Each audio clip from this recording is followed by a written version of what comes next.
Zay ny amin'ny tanànan'ny Mahajanga faran'ny eto anivon'ny kaominina Antananarivo renivohitra kosa indray dia handray fepetra hentitra ny fiadiadian'ny kaominina Antananarivo renivohitra manoloana ny fisiana andian'olona misandoka ho mpiasan'ny kaominina ka mitaka vola amin'ireo mpivarotra eny anivon'ny tsena sasantsasany eto an-drenivohitra.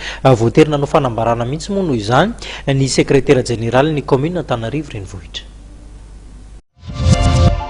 Manomboka miseho lany tato ato ny fisian'ireo andian'olona mitona ho mpiasan'ny kaominina an-drenivohitra Antananarivo mandraona sy mampitahotra ireo mpivarotra ary maka vola amin'izy ireo.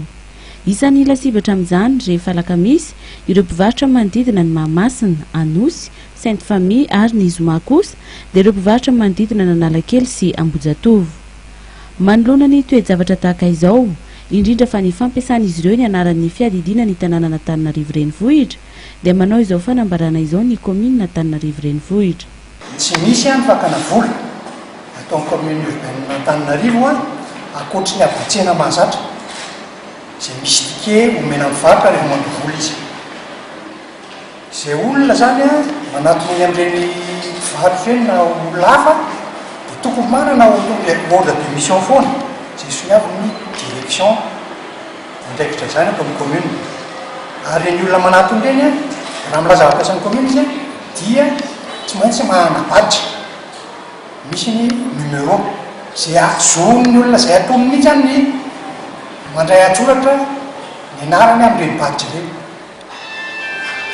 Fa ny fandoavam-bola atao any amin'ny reny toerana ireny dia tsy ara-dalàna mihitsy fa tsy maintsy aty amin'ny guichet unique aty amin'ny bureau kaomina ihany no atao ny fandoavam-bola.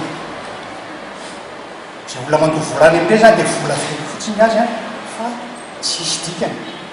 Ka tokony hanana fahasahiana ny olona rehetrarehetra tony eto Antananarivo izay aton'ireny olona ireny tahaky aminy ireo baditra sy ny anarany sy ny ordre de mission-ny raha ohatra ka misy olona manatona azy eo.